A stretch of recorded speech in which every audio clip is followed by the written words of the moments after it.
What's up, guys, and welcome back to Bass Fishing Tips. And in today's video, I'm going to be talking to you about something I think that is truly unique. This is something that every time I bring it up in conversation, people often smirk, they've even laughed, and they kind of roll their eyes at the idea that bass eat bugs. They think, okay, yeah, there's bass that eat bugs and they're all about that big. But the reality of the situation is I have caught some giant bass on bug hatches and bug style lures and things that are mimicking the bugs that are in the water. A bass is an opportunistic feeder. Being the apex predator in the environment for the most part in the lakes that they live in, yes, they do eat big things. They like big gizzard shads, big bluegills, snakes, rats, anything else that falls into the water. And in that category of anything else that falls in the water, bugs are definitely on the top of the list. And so in today's video, I want to talk to you guys about the different bug hatches that I focus on throughout the year, as well as the lures that I use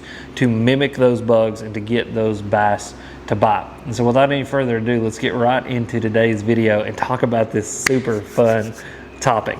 So bug hatches that I focus on, there are three main bug hatches that I focus on. Two that happen every single year and one that happens not so very often, but when it does, it can be really, really fun. And that third one is actually happening right now. So the first hatch that I focus on are going to be mayflies. Now, mayflies are pretty much the entire range of North America, from Canada down to southern Florida and even parts of Mexico.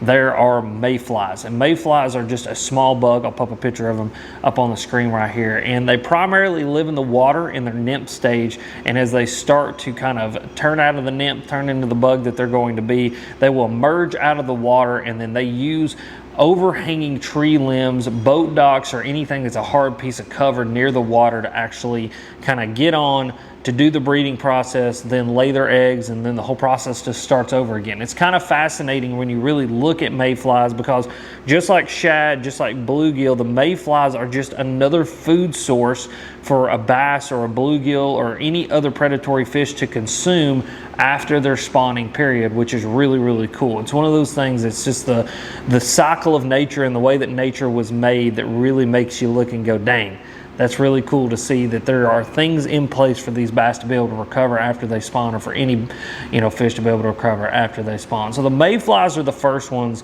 that I focus on. Now the mayfly hatch around me normally starts about the end of May into the first weeks of June, and it will last throughout the month of June into about July, depending on where you're at. Now the one thing that dictates the mayfly hatch more than anything is water temperature. So what's really, really cool is that I can kind of follow mayfly hatches up rivers as the summer goes on. And so, mayfly hatches way up the river where the water may be 55 degrees in the first week of June won't actually take place until like the second week of July. And so what's really cool is once you find that initial mayfly hatch and you kind of can follow your river systems up, figure out where those tributaries and those different rivers and creeks dump in, you can follow those mayfly hatches up those creeks and up those rivers and continue to catch bass as you move up shallower and shallower and further into the river. It's one of the reasons that I love my kayak and that I love kayak fishing, is because I can start in the boat in the first week of June fishing the mayfly hatch on the main lake,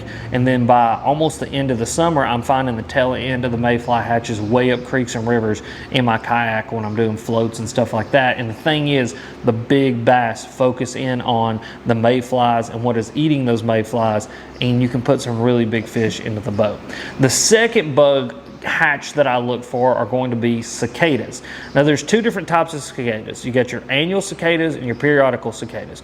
First, let's talk about our annual cicadas. So annual cicadas are the cicadas that come out every single year. Now, a lot of people refer to these as like dog day bugs or the dog days of summer bugs or something like that, because for the most part, those cicadas start to come out in the hottest parts of the summer. Now here in Tennessee, they'll come out a little bit earlier just because we get warm really, really fast. And so by the second week of May or the third week of May, we can get up to 80, 90 degree temperatures just depending on what the weather's looking like that year. And those cicadas will start to hatch out and they'll start to come up. Now cicadas are a little bit different than mayflies in the fact that their life doesn't start in the water.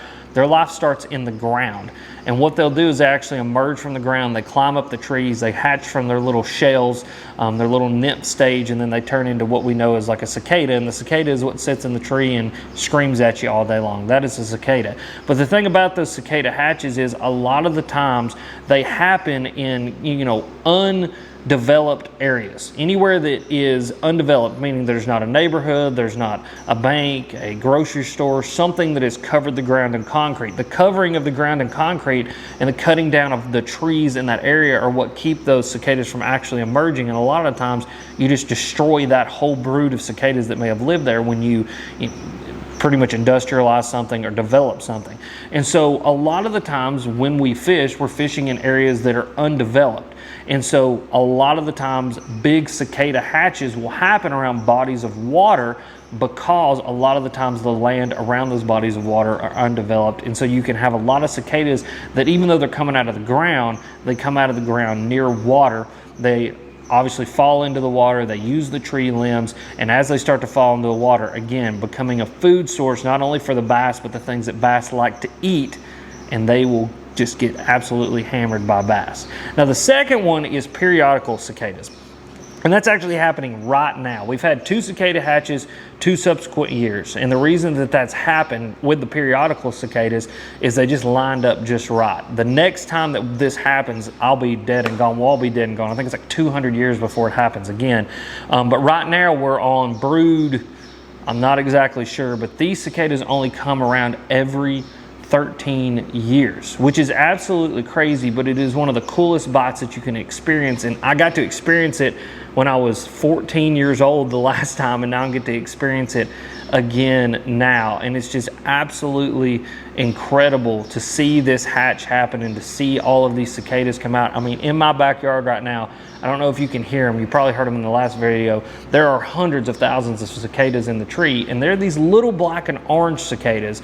And that's kind of what makes them special, is not only are they periodical, they only come out so often, but then they're a completely different type or species of cicada. Now, when this happens, and again, it doesn't happen very often, every fish in the lake seems to turn their attention towards these cicadas. And not only the bass, but the bluegill, the carp, the gar, raccoons on the land start to eat them. I've seen deer eat these cicadas. These cicadas become a primary food source for a lot of different animals, the bass included. And again, it's one of those things that it doesn't happen very often, but when it does, it's really, really cool because a bunch of just fish show up, and then all the anglers show up as well. I just got off the phone with my buddy the other day, and he was asking about coming and carp fishing here in Tennessee because he was chasing that cicada hatch. Just really, really cool. But us as bass anglers, we focus on the bass, and the bass will absolutely hammer those bugs. But those are the 2 main hatches that I look for.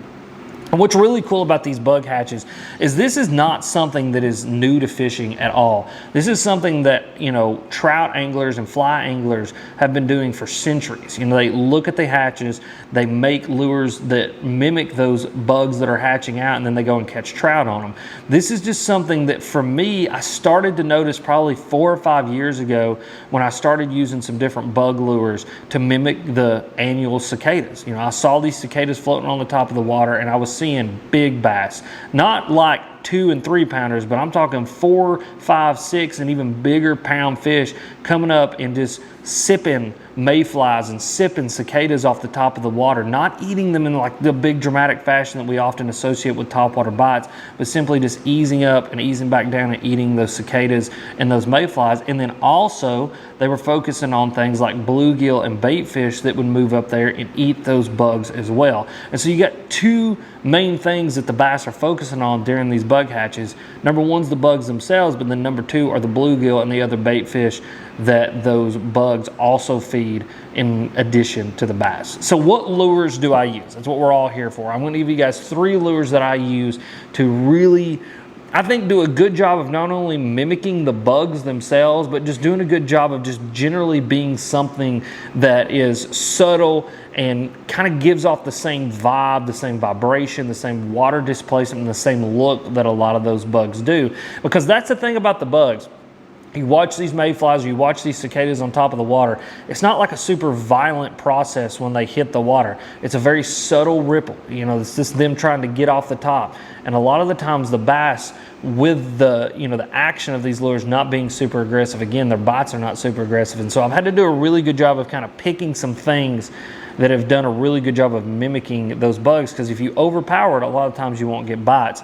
But if you do a good job of mimicking, you can get those bass to eat those lures. And so what's the 3 lures that I use? We're going to start with number 1, and that is going to be a hollow body frog. Now this is number 1 because this is what I kind of started my whole adventure down the bug rabbit hole with, was a frog. Because when I looked in my box, I thought, what do I have in my box that I can effectively fish around overhanging limbs, around boat docks, around the areas that these bugs come out in, while also being super subtle and being able to take my time with it. And the first thing that I picked up was the hollow body frog. Now I like the hollow body frog for exactly what I just said. I'm able to put it in places that I'm not able to put other lures that have treble hooks hanging off the back or have those big exposed hooks. I can skip this thing under boat docks, under tree limbs, again, all those areas that those bugs live, and the bluegill and the baitfish that eat those bugs as well as the bass tend to be this time of year. And so I really love a hollow body frog. The second reason that I love a hollow body frog is the tails on the back. So those tails on the back do a really good job when they hit the water and they spread out of just having that little subtle vibration, that little subtle action that those bugs tend to have when they hit the water and those little wings are fluttering and they're trying to get back out of the water. Especially the mayfly. Like I said, the mayfly actually hatches from the water, and so they'll come up to the top and like really get those wings vibrate and get them dried off before they can fly and then climb up onto the trees and stuff where they're going to live the rest of their life and do their job of making bug babies. And so just those little subtle legs do a really, really good job of mimicking just those small subtle movements that those bugs make. And as you guys can see, I mean, I've got different length legs on different frogs. This black one was one that I was using during the cicada hatch. And the reason that I did that is because these cicadas are black and orange. And so I did something, or was throwing something that did a really good job of mimicking those black cicadas, and then trimmed it up a little bit because these cicadas, these periodical ones, are much smaller. They're not the big green bad boys that we see every year. And so I just wanted to make it a little bit smaller. But as you guys can see here, this more kind of obviously frog color frog, this was for the mayfly hatch. And so I left those legs long and just made it a little more, you know, a little bit more vibration into the water, and obviously the color too. That green with that white belly, the brown in the legs does a really good job of mimicking those mayflies, mimicking what they look like, and just again, doing a good job of trying to be as subtle as the bugs are as well as looking at them. Now, one thing I like about the frog, probably the third thing is probably, well, this is probably my favorite thing about fishing a hollow body frog for bugs, is the fact that you can make this thing just sit over a bass's head. A lot of people think about a hollow body frog in one context, and that's fishing in vegetation, throwing it up on matted vegetation, working it out, just tap, tap, tap, tap, tap as fast as you can go, and that's it. But when you learn to walk the dog with a frog, or walk the frog as I like to call it, you can turn this into a bait that you can essentially stall over a bass's head, which I absolutely love and is one of my favorite things to do during the bug hatch, because again, these bugs are subtle, they're not moving a whole ton. And so you can throw that thing in there and just twitch, let it sit. Twitch, let it sit. And you can do that and almost make this bait sit in one area for, I mean, almost make it where it just stalls out over their head. And you've got to really work on it. You've got to learn to walk the frog and really use your rod and your line to learn how to do this, really popping that slack really hard and just making that frog dart back and forth and set right over those bass's head. Because that's one thing I noticed is these bass with these bugs, a lot of the times they just like ease up under it. They're not aggressive, like I said. So when you pop that frog, it gives that bass a second to just ease up. And I've had so many bass, again, not poof and eat it, but literally ease up, grab it, and just pull that frog back down in the water, and then flap, I'm able to get a really big bass to bite something. And a lot of that has to do with just how subtle I can be and make this bait hang right over the top of their head. And so that's one of the reasons that I love the hollow body frog so much, is because you can be so subtle with it while still having something that's a bigger profile, but also does a really good job, again, of mimicking the things they're eating, those mayflies as well. A lot of the times when I do get the more violent bites, what I've noticed is that the bass may not be eating the mayflies themselves, but they're eating the bluegill, they're eating the mayflies. And guess what? The hollow body frog does just as good a job of mimicking those bluegill as they do those bugs. And so you've got kind of like a dual threat tool here when it comes to fishing around these bugs and fishing these bug hatches for bass. The second lure is going to be one that we probably all have in our box. It's one of the most old school lures that you can get your hands on, but again, a very subtle bait that can do a really good job of kind of those things that a frog can do, but this is definitely for when they're being a lot more finicky, when they're not wanting to eat it super good and you're not able to get them hooked up, and that is going to be the popper. A popper is just another great tool for mimicking these different bugs and or mimicking what those bugs or what are eating those bugs. And so as you guys can see here, I got, you know, your standard size popper and then your little bitty poppers. Now, I like both, just like I like the frogs. It kind of depends on what those fish are eating, what those fish are focusing on, kind of how they're eating, what type of bug it is. And so a lot of the times with the popper, again, I'm mimicking what are eating the bugs. So if I'm going with a bigger popper, it's a little bit more aggressive. You know, it's obviously going to have a little bit more aggressive pop in action. I'm trying to mimic those bluegill and mimic those shad and mimic those different things that are actually eating the bugs. Now, when I go with a little bit smaller popper, that's when I start actually mimicking the bugs themselves and not just mimicking the bluegills and stuff. Now, as you guys can see here, this is a bright pink popper, and you're thinking to yourself, Alex, why the heck do you have a bright pink popper if you're trying to mimic bugs? Because there is one thing I have noticed, and it kind of came from, again, experimenting with the frog and then realizing they're like not biting the frog how I want them to, and then picking up a popper. A lot of the times I think when there are literally millions of these bugs that are coming out, that I don't know if overwhelming is the right word, but I think it's like sensory overload for a fish. I think that there's so many targets for a bass to focus in on, just like in the shad spawn, that they'll get to the point where they just will totally ignore your lure because there's something about it that in their instinctual little brain just doesn't look right enough to eat, because there's 10,000 other things that are right to eat. And so I started experimenting with some different colors, really bright pinks, yellows. You'll see that in the next bait that we're going to talk about. Things that just do a really good job of contrasting everything else around it while still being small and subtle. Because what I have noticed is that a lot of the times when bass are focusing in a direction, i.e. focusing up, focusing on the surface, if you'll just get something in there that contrasts everything else around it, they'll eat it just for the pure fact that I think that in their brain they go, well, that's different than everything else. It's doing what it should. Again, they don't think, but it's instinct, and they'll hit that thing.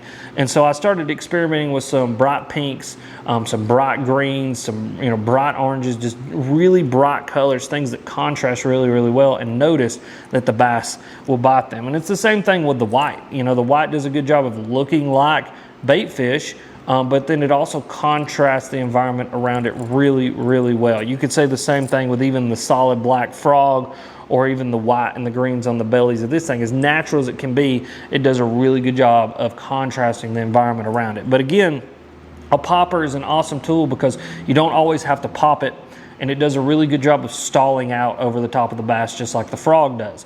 Because those are kind of the two big things that I think actually make bass eat is when it stalls and when it's subtle. And so with these poppers, I'm not doing like big chugs. It's not like a toom, toom, toom. I'm just simply barely twitching it, just a toom, and letting that thing just sit there, letting those rings vibrate away from it, and then pull it again. Let those rings vibrate away from it. Let them deplete around that bait, and then popping it again. Very subtle movements, and a lot of the times on this one I actually don't have one, but I want to use those little feathered trebles on the back. And the reason for that is, again, just like on the legs on the frog, that's going to flare out. It's going to have those little subtle micro vibrations. It's going to do a really good job of mimicking those small bugs and those bugs' wings fluttering and things like that, and get those bass to bite. And so that's lure number two. Two lures that probably pretty much everybody has in their tackle box. They're the most easily accessible and the ones to get your hands on easy.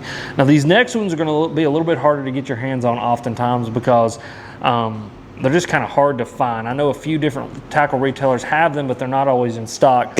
And what's funny is I got a couple here. I actually need to restock a little bit because I blew through a bunch of them last year fishing for carp during the Mayfly hatch, as well as some bass. And then I've got another one tied on here that I'll show you guys. But I like to keep them in this little container because they're my bugs. And so I keep my bugs in my little bug container here. But the next lure is going to be lures that actually mimic the bugs themselves. And we're back. So they're actually the lures that mimic the bugs themselves. And so as you guys can see here, these are lures that literally are designed to look like bugs. This one looks like a little hornet. This one does a good job of looking like a bunch of different things. But I used this one last year a bunch during that cicada hatch, that same periodical one that we're having now, just because it did a good job of looking like those black cicadas. But these little bitty, like bug style lures, things that are actually designed to look like bugs, do the best job of doing the stall as well as those subtle movements. And a lot of that has to do with exactly how they're made. The Japanese fish a lot of bug lures, and a lot of your bug lures are going to come from Japanese companies. Both of these, I believe, are Evergreen, is who makes these little bad boys. I forgot what they're called, to be totally honest with you, but they're little Evergreen bug style lures. And then I've got another one here. This is actually made to mimic a cicada. Again, because there are actually cicadas in Japan. Cicadas are something that you're going to see worldwide, but this does a good job of actually mimicking the look, the action, and the sound of a cicada almost to a T. As you guys can hear, actually we'll go here, that little rattle in there. When you get that rattle on top of the water and you start to subtly working this bait back to the boat, it does a great job of sounding literally just like a cicada that's hung up on the top of the water. But that's definitely probably the best thing to use for these bass and for these fish that eat these cicada lures. And what's really cool about fishing these small subtle cicada lures or these little bug lures in general is that you're not only going to have a chance to take a swing on a bass, but you're going to have a chance to take a swing on about dang near anything that'll eat those bugs or can get this thing into their mouths. And that's kind of how I discovered some of the different carp bites that you can get on with these cicada lures. But yeah, these bug lures in general. I keep looking at this one, thinking about these damn cicadas are screaming in my ear, so I'm thinking about them a whole bunch. But yeah, the small bug lures can be probably the most subtle and kind of stall out over these bass the most. You know, the way that they're designed, you guys can see this one's got the wings on it. So that wing actually grabs the water and kind of just makes it walk back and forth. A little bit like the old, what were those things called? The little like chug bug lures. You know, you'd reel it back and it just toot back to the boat. These are what these lures actually do and do a really good job of, but I actually don't steady reel them back to the boat. What I do is I just use that design with those little cup front ends like that and just barely twitch my rod, and it makes it just twitch back and forth. And then the legs, the wings, the different things that these are designed with spread out on the top of the water, have those little subtle micro movements, and again, do a really good job of mimicking the small movements of those bass. Now, one thing about these small bug lures is obviously very, very small. I believe that is like 1/32 of an ounce. I believe my little cicada lure here is like, I think maybe 1/16 of an ounce or something like that. They're very small. And so obviously I'm throwing them on a spinning rod. Now, this is just a suggestion, but this is the only company that I've found that makes a rod like this. And I absolutely love this rod for throwing my bug lures. This is a 7/6 medium light Fenwick World Class. Now, you can get this action and this length in any of the series of the Fenwick rods. So that means you can go from the $99 Eagle all the way up to the $400 World Class, and you can get this action. So don't think you got to have this particular rod, but just the Fenwick makes that 7/6 medium light fast action rod. And it's really, really awesome because a lot of the times you think longer rod, bigger baits, but when you're throwing really small lures like this, the longer your rod with that lighter action is going to allow you to more accurately and more easily actually throw this bait. And a lot of that has to do with the length of that rod and the way that that rod loads and unloads. It makes it super easy to toss these baits around. And then I just got that paired up with a 200 size spinning reel, some 10-pound braid to a 10-pound mono leader. The reason we go with the mono is it's got a little bit of stretch, but then it also floats up on the top of the water. And all of these baits that we talk about, these bug lures, are topwater lures. And so you're going to get those topwater bites on these little bitty bugs.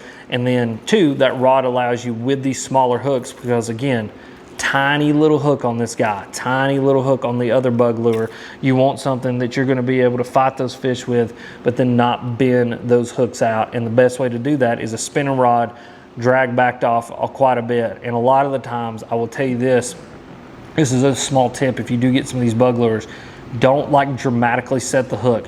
When that bass eats that bait, just start reeling down until you feel tension and just lean into that fish, because a lot of times they'll bite that thing and they'll suck it in and they'll just kind of hold it in their mouth and start swimming away with it.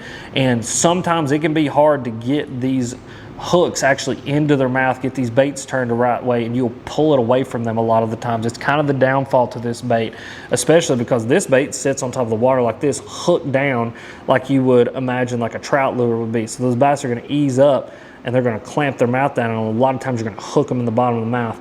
And so that slower hook set just kind of loading into them really allows that hook to get rolled in there and roll in and then penetrate, and then you're able to fight that fish and get them into the boat. But yeah, guys, bug hatches, bug lures, mimicking bugs. It's something that a lot of anglers don't do, but you need to do, because it's one of the best ways to catch bass this time of year. And if you guys enjoyed this video, make sure and click this video. It's popping up right here.